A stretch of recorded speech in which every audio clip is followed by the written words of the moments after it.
Good morning student, ये है mathematics Madhuban math की book class 8 exercise 16.1 question number 10 क्या दिया है।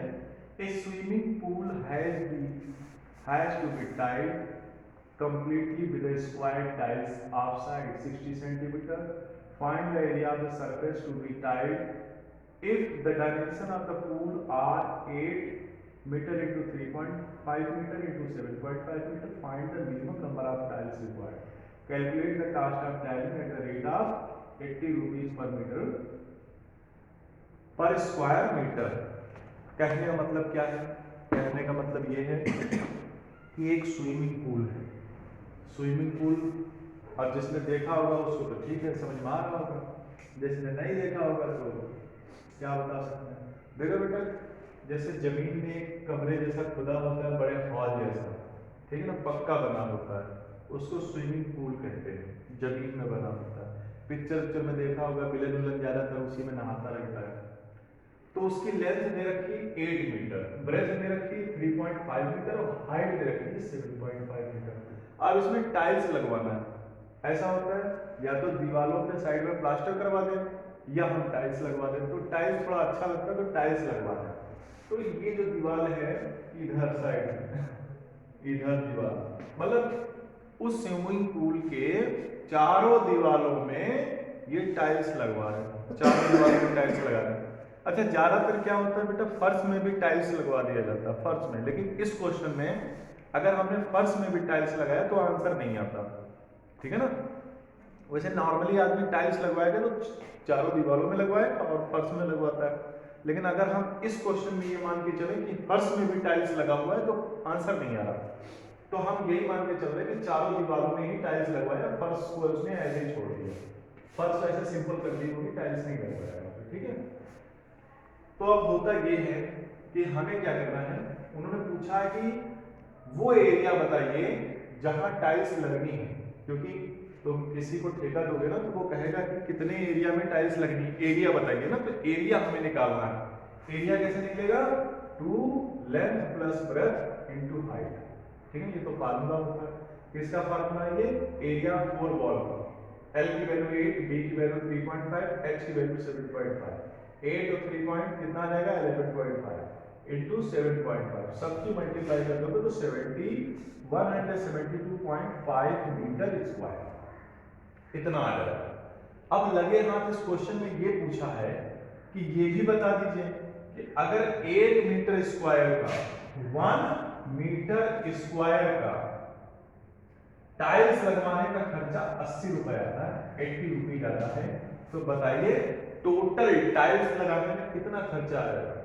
तो यहाँ पे क्या करना है बेटा, ये जो एरिया निकला है इसमें 80 से मल्टीप्लाई कर दोगे तो आंसर आ जाएगा 1380.0, ये रुपए आ जाएंगे, यानी 13,800 रुपए करीब आ जाएगा टाइल्स लगवाने का। अब आता है बेटा कि ये बताइए, बाजार में गए टाइल्स लेने के लिए और बाजार में जो टाइल्स मिलती हैं वो स्क्वायर शेप में मिलती है, इस टाइप में स्क्वायर शेप में मिलती है, ठीक है। तो वहां पर जो स्क्वायर शेप में टाइल्स है उसकी साइड कितनी है? 60 सेंटीमीटर। कितनी है? 60 सेंटीमीटर, 60 सेंटीमीटर। अच्छा, इसको सॉल्व करने से पहले ध्यान दो, ये स्विमिंग पूल किसमें दिया था? मीटर में। स्विमिंग पूल मीटर में दिया था, टाइल्स दिया है सेंटीमीटर में। तो सेंटीमीटर से सबसे पहले मीटर में चेंज करो। कैसे चेंज होगा? 100 से इसको डिवाइड कर देंगे, तो 100 से डिवाइड कर तो 1 2 नंबर के बाद पॉइंट लग जाएगा, यानी कि 0.60 मीटर, ठीक है ना। अब क्या है, यहीं पर एरिया ऑफ वन टाइल्स निकाल लो, तो ये स्क्वायर टाइल्स है, तो इसका जब एरिया निकालोगे तो एरिया ऑफ स्क्वायर टाइल्स का क्या होता है? साइड स्क्वायर, है ना। जैसे मान लो कोई स्क्वायर हो, ये स्क्वायर होता है, इसकी साइड ए है, तो अगर जब हम इसका एरिया निकालते हैं तो इसका एरिया कैसे निकलता था? साइड का स्क्वायर। तो यहाँ पे हमने क्या कर दिया, ये साइड है, साइड का स्क्वायर कर दिया। तो 0.60 का स्क्वायर करोगे तो क्या आएगा? 0.3600, यहाँ पे आ जाएगा मीटर स्क्वायर। अब हमें ये निकालना है कि बेटा पूरे स्विमिंग पूल में टाइल्स लगेगी कितनी, पूरे स्विमिंग पूल में टाइल्स लगेगी कितनी, उन्होंने इसकी मिनिमम नंबर पूछा है, मिनिमम नंबर, मैक्सिमम नहीं पूछा, मिनिमम पूछा है। तो एरिया फॉर द टाइल्स मतलब वो एरिया जहां टाइल्स लगनी है, वो कौन सा एरिया है, ये वाला, इतने भर में टाइल्स लगनी है ना, तो ये एरिया ऊपर आएगा। एरिया वन टाइल जो हमने यहां निकाला है यहां, वो नीचे आएगा, ठीक है ना। टोटल एरिया जहां पे टाइल्स लगनी है और एक टाइल का एरिया ये आ जाएगा। इससे इसको जब बेटा तुम डिवाइड करोगे, ठीक है, तो कुछ पॉइंट में आंसर आएगा, तुम पॉइंट वाला छोड़ देना, इधर वाला एग्जैक्ट लिख देना। अब जैसे मान लो बहुत से बच्चों को यही नहीं आया, ऊपर से एक पॉइंट हटाओ तो नीचे एक जीरो बढ़ेगा, और नीचे वाला पॉइंट हटाओ तो 1 2 3 4 जीरो बढ़ेगा, ठीक है। अब यहाँ पे सॉल्व कर दो, 2 जीरो ये और 3 जीरो हो गए नीचे के, 3 जीरो ऊपर से काट लो, ठीक है। अब काटना हो तो बढ़िया सीख लो, काट लो, 1 7 2 और ये 5 और इधर एक जीरो, ये जीरो एक बचेगा तो वो इधर ऐड हो जाएगा ना, तो उसको इधर ऐड कर दो ऐसे करके, और नीचे कितना बचा, 36 बचा,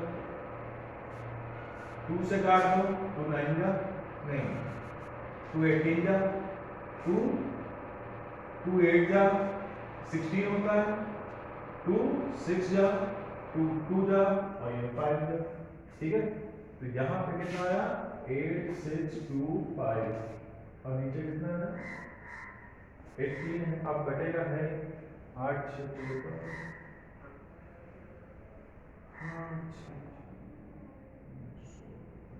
कट सकता है, 3 से काटे 3 6 जा है, फिर 3 से इसको काटे 3 2 जा 6 और ये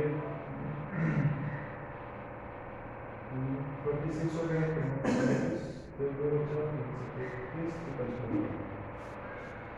अब भी कर जाएगा 10 और 17, अब नहीं करेंगे, तो इसको इससे डिवाइड कर देंगे,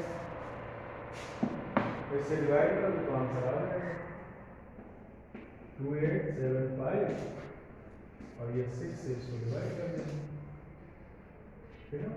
ये कितना आ जाएगा, 6 4 24 4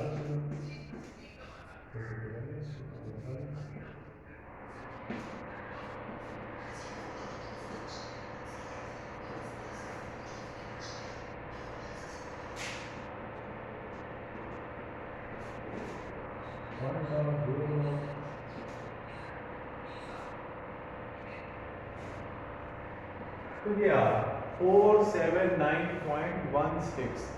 तो क्वेश्चन में कहा क्या गया, क्वेश्चन में कहा गया कि मिनिमम बताओ, तो ये मतलब 479 टाइल्स तो पूरी चाहिए और एक टाइल्स को तोड़ के हल्का टुकड़ा चाहिए, तो यहाँ तोड़ना नहीं है, वो कह रहे हैं कम से कम में कितने में काम चल जाएगा, तो हम कह रहे हैं कि भाई हमें 479 दे दो टाइल्स, हमारा काम चल जाएगा, है ना।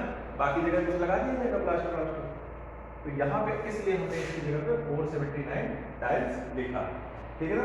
इस क्वेश्चन को अगर समझ में आया तो 2 बार इस वीडियो को देखना और कॉपी कलम लेकर के खुद जैसे मैंने लिखा है एक एक लाइन लिखो और जहां पर जरूरत पड़े उसकी कैलकुलेशन अपने आप सॉल्व करो, ठीक है। फिर भी ना समझ में आया तो पूछो भाई।